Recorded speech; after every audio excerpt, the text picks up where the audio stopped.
Balance, bonjour à toutes et bonjour à tous. J'espère que vous allez très bien. Je suis ravie de vous retrouver pour cette parenthèse. Merci d'être là.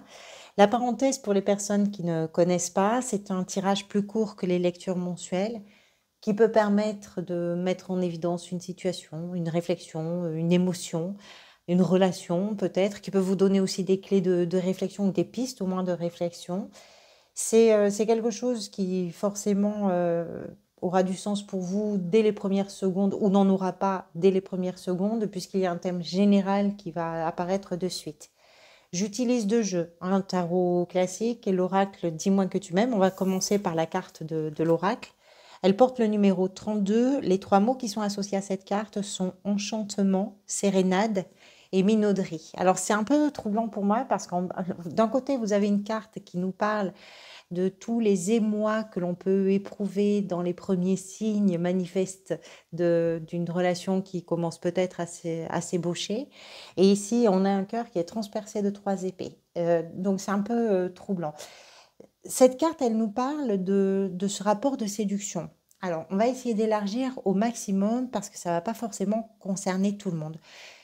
Faites-vous aussi une grille de lecture par rapport à ça. Le rapport de séduction, les émois, les émotions, les premiers signes, les jeux de j'y vais pas, je tourne autour, je m'approche, j'observe, etc.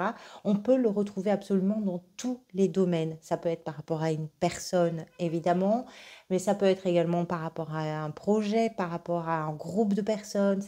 Bref, à vous de voir comment ça peut se lire par rapport à votre expérience et votre réalité. Euh, Ça peut également concerner quelqu'un de votre entourage, c'est-à-dire que quelqu'un peut être là dans une situation d'un jeu de séduction, pourquoi pas, c'est tout à fait possible. Il y a peut-être des occasions qui sont en train de se présenter, des occasions de nouvelles rencontres, des autres occasions de moments, on va dire, un peu légers ou d'engagement, en tout cas un peu léger. Et cette carte est une invitation à réfléchir à quelle direction on a envie de donner à la relation, quelle direction on a envie de donner à cet engagement, à ce travail, à ce... Voilà, c'est à vous de voir comment ça peut se décliner.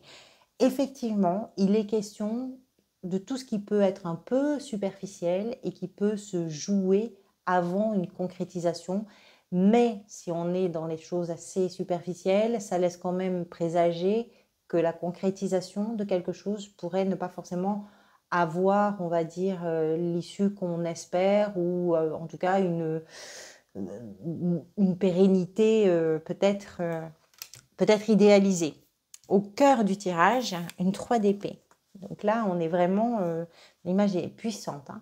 C'est un cœur qui est touché, c'est un cœur qui est blessé, qui a du chagrin. Ça peut être pour plein de raisons. Ça peut être un deuil, ça peut être une séparation, ça peut être une rupture, ça peut être simplement aussi une humiliation, quelque chose qui pique un peu, enfin qui pique un peu, qui pique quand même.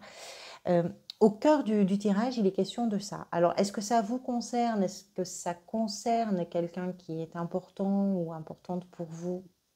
Quelqu'un ou quelqu'une? Du coup, je ne peux pas vous dire. Mais on est quand même en présence au cœur de la situation d'une énergie qui nous parle de cette blessure profonde. Alors, parfois, évidemment, l'intensité va être en fonction de ce que vous vivez et de ce que vous traversez. Si par exemple, on se dit que c'est pas forcément par rapport à une relation, il est tout à fait possible que tout d'un coup, vous soyez en train, si on parle par exemple du travail, c'est difficile pour moi de vous dire si c'est lié au travail ou pas, parce qu'on n'a pas de denier, on a un peu de coupe, mais non, c'est pas non plus aussi évident que ça.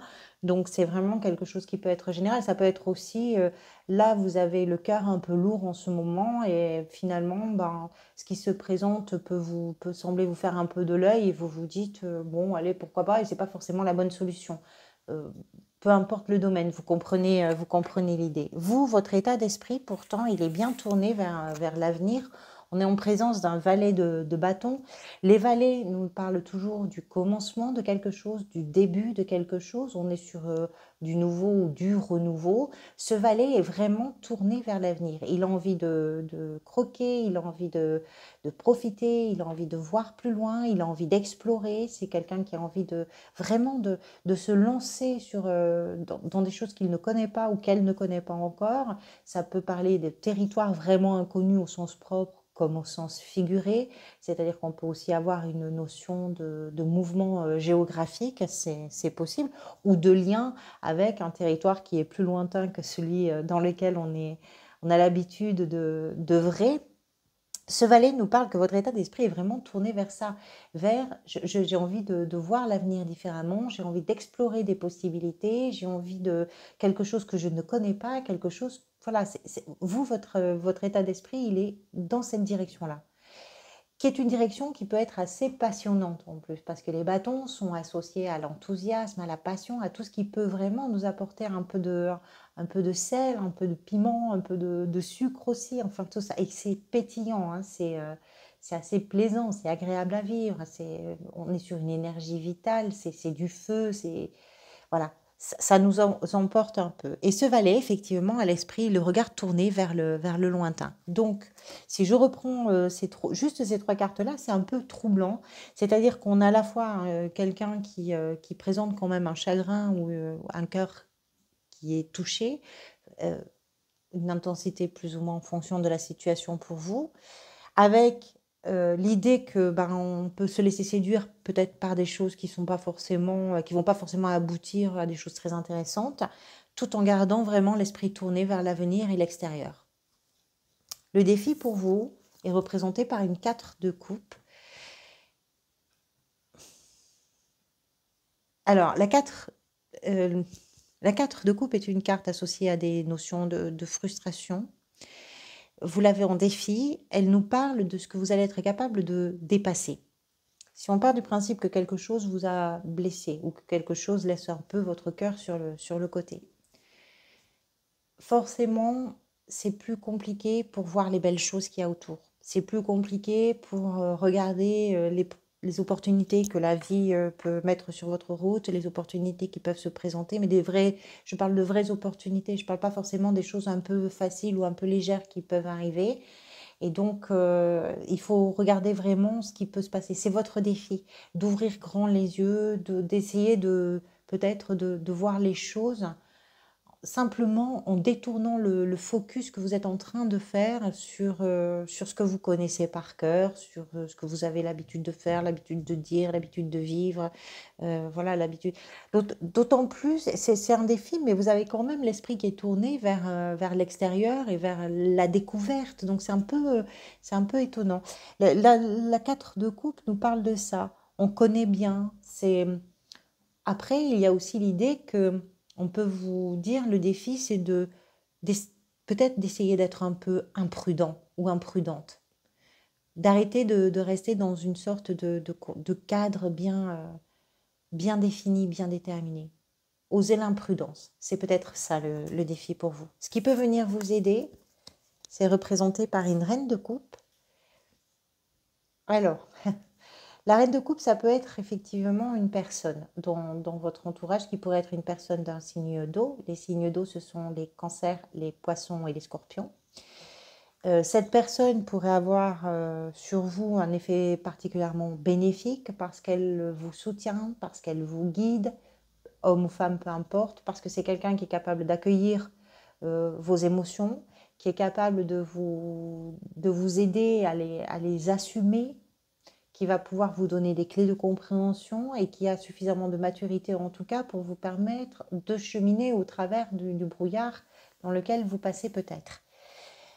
Donc ça peut effectivement être quelqu'un de votre entourage. Ça peut être aussi quelqu'un qui va vous apporter des soins. Alors des soins psychologiques, des soins. On va mettre ça au sens très large parce que je ne parle pas de santé, c'est pas la santé ne se discute pas, en tout cas à mon avis, ne se discute pas avec des cartes dans mon salon. Donc c'est quelque chose qui peut vous apporter du bien-être, c'est quelque chose qui peut vous apporter une amélioration en termes de qualité de vie, de bien-être, tout simplement.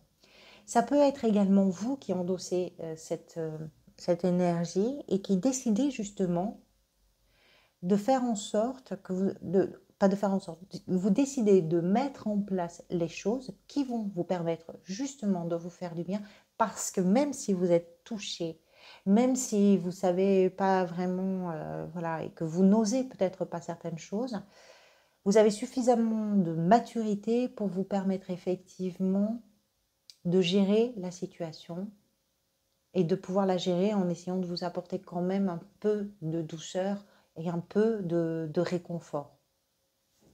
Ça vient vous aider. Ce vers quoi ça pourrait aller, tout ça, c'est le roi d'épée. Alors ce roi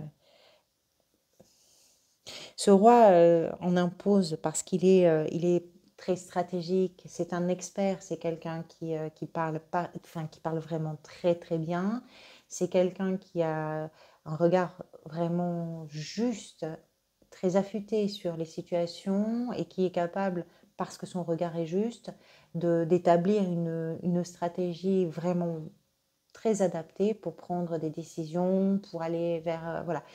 Le roi nous explique que vous allez vers un moment là aussi de maturité. On parle de votre intellect, on parle de votre réflexion, de votre communication, de votre façon d'analyser les choses et surtout cette maturité de prise de décision. C'est quelqu'un qui décide, c'est quelqu'un qui tranche, c'est quelqu'un voilà, qui va donner une direction extrêmement précise et qui ne va pas se laisser, je dirais, grignoter par des émotions qui pourraient le submerger ou la submerger. On comprend ici que dans ce qui peut vous faire du bien, c'est aussi votre maturité. C'est cette maturité émotionnelle qui va vous permettre peut-être à vous d'aller dans la direction d'une réflexion très mature elle aussi, d'indépendance, d'autonomie, de stratégie, je cible l'objectif. Je parle vraiment de ça particulièrement bien. Si quelqu'un a quelque chose à dire, c'est maintenant. Mais attention, je sais de quoi je parle, je maîtrise mon sujet. Ça peut être des décisions aussi administratives, ça peut être des décisions qui sont liées, on va dire, à des secteurs d'activité qui peuvent être administratifs. C'est un expert, c'est un banquier, c'est un notaire, c'est un médecin. On est sur ce genre de profession aussi. Voilà pour vous, Ami Valence. Merci pour votre présence, merci pour vos retours. Je vous retrouverai pour les lectures mensuelles dans pas trop longtemps. Prenez soin de vous, prenez soin des gens que vous aimez. À très bientôt.